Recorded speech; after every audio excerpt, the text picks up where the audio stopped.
आरतीबद्दल सांगितले, ओंकार साधनेबद्दल सांगितले आणि 3 म्हणजे मुलाखत याबद्दल आता सांगायचं आहे. मी आत्ताच म्हटले की तुमचे काया वाचा मन हे त्या साधनेमध्ये एकरूप झाले. तर ती 3 साधनं आत्तापर्यंत आपण म्हणत होतो ती साधनं सिद्धच होती, फक्त ती माझ्याजवळ होती. आज केवळ ती 3ही साधनं माझ्याजवळ नसून इथे उपस्थित असलेल्या सर्व भक्तांच्या ठिकाणी ती साधनं सिद्ध आहे. तुम्ही कोणीही कमी नाही तर तसं काही समजायचं कारण नाही. सिद्धता का अनुभवाला येत नव्हती ते मी आत्ताच सांगितले. तर 2 साधनं सांगितली, आरतीबद्दल आणि ओंकार साधनेबद्दल. आणि 3रे साधन म्हणजे मुलाखत. तर आता मुलाखत हे साधन काय आहे? गेले 10 दिवस ज्या मुलाखतीचा लाभ तुम्ही घेत आहात ते काय आहे? आता मुलाखत ह्या 3ऱ्या साधनेद्वारा तुम्हा भक्तांना काय साध्य करायचे आहे? शब्द ब्रह्म तुमच्या ह्या 2 साधना नित्याने जरी तुमच्या जीवनामध्ये तुम्ही करते झालात आणि त्याने इष्ट परिपूर्णत्व जरी तुमच्या ठिकाणी आले तरी त्या परिपूर्णत्वाला जोपर्यंत आकार नाही तोपर्यंत त्या परिपूर्णत्वाला पूर्णत्व नाही, म्हणजे अपूर्णच आहे.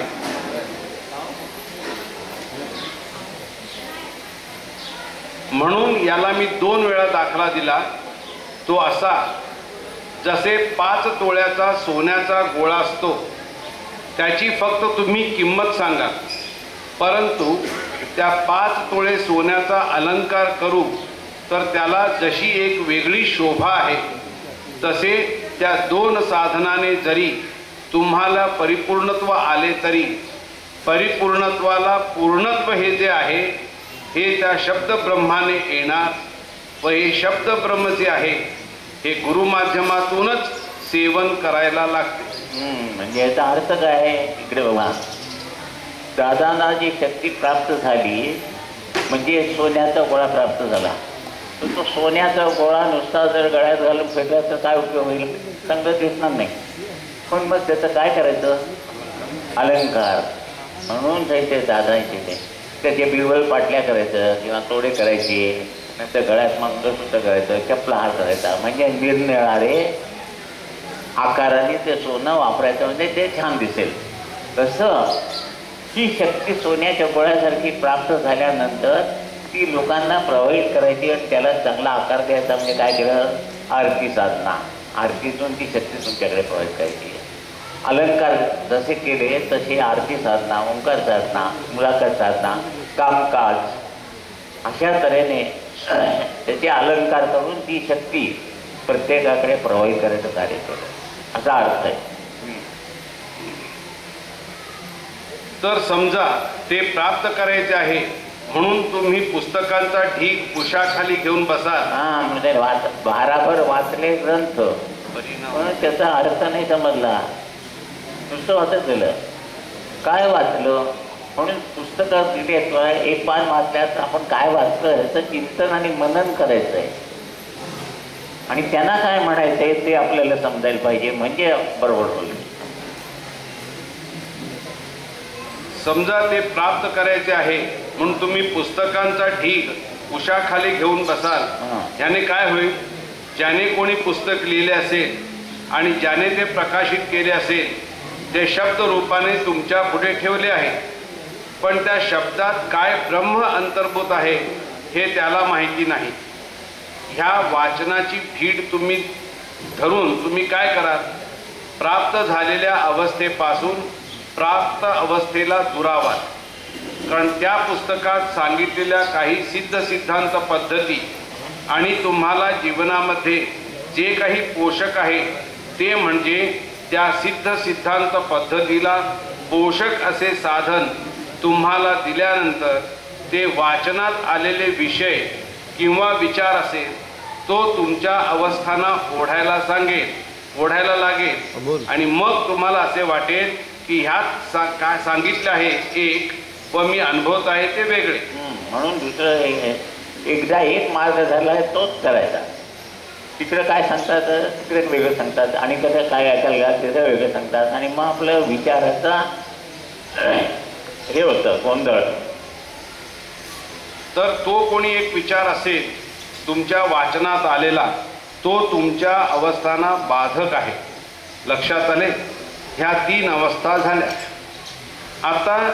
आत्ता मी इथे बसलो आहे, मी बोलतो आहे आणि तुम्ही ऐकता आहात. आता येथून जाताना 2 साधनं तुम्ही तुमच्याबरोबर घेऊन जाणार. एक आरती व दुसरी ओंकार. या नित्याने ती तुमच्या जीवनात रोजची साधना म्हणून उपयोगी पडणार किंवा आचरणात येणार. पण शब्द ब्रह्माचे काय यावर तुम्ही म्हणता की दादा हे सगळे सांगतात व तुम्हीच निघून जाता. 11 महिने भेट होत नाही. आम्ही शब्दब्रह्म शोधायला जायचे कुठे?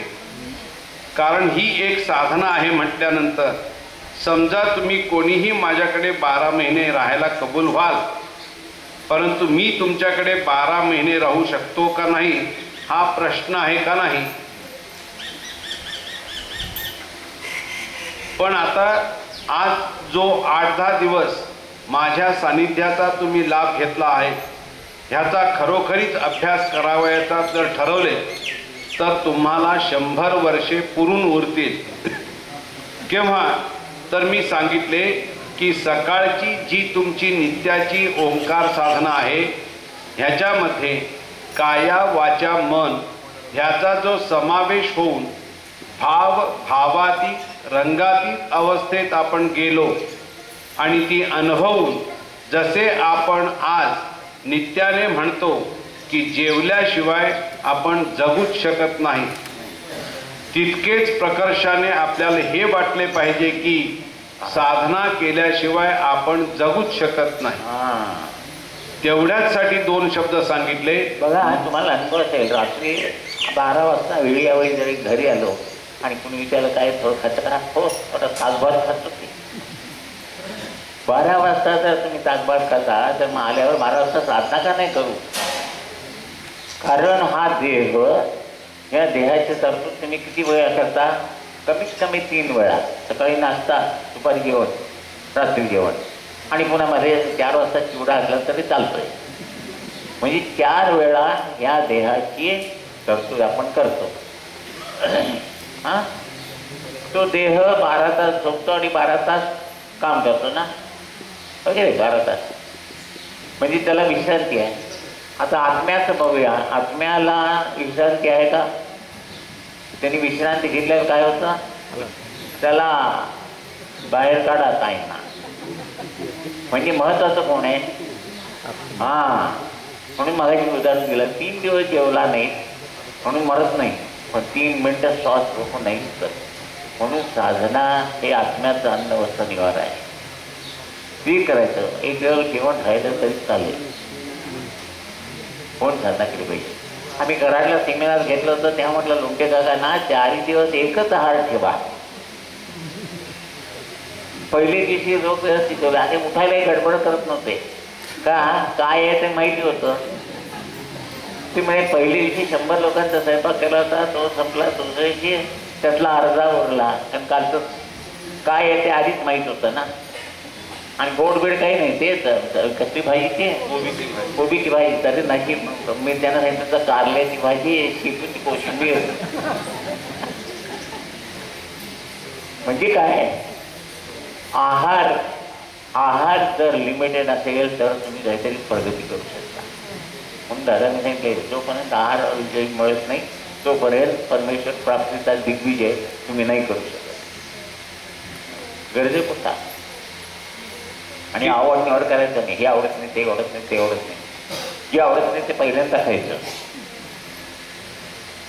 तितकेच प्रकर्षाने आपल्याला हे वाटले पाहिजे की साधना केल्याशिवाय आपण जगूच शकत नाही. तेवढ्यासाठी 2 शब्द सांगितले, मनन व चिंतन. ह्यासाठी झोपण्यापूर्वी 15 मिनिटे मनन चिंतन करणे. ह्याने तुम्ही काय अनुभवाल?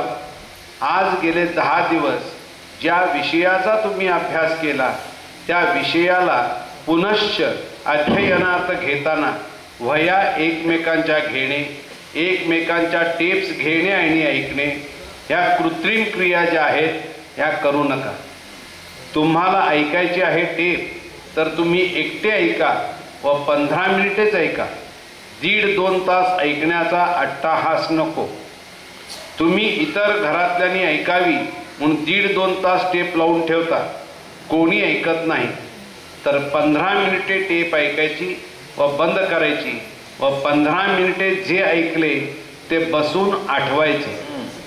तर सबंध 10 दिवसातला पहिल्या दिवसापासून तुम्हाला निवेदन केलेला सर्वच्या सर्व विषय त्याच्यापेक्षा अधिक चांगला आठवेल. कारण जो मी विषय सांगतो त्या विषयामध्ये काही उपविषय असतात. अभ्यास करण्याची पद्धत पहा.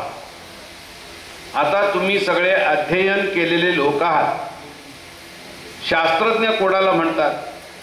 तर जे MSc PhD ला जातात त्यांच्यात सायंटिस्ट म्हणून काही लोक जन्माला येतात आणि कॉलेज किंवा विश्वविद्यालयीन शिक्षण घेणारे लोक जे असतात ते तो विषय अभ्यास करून मोकळे होतात. म्हणजे फक्त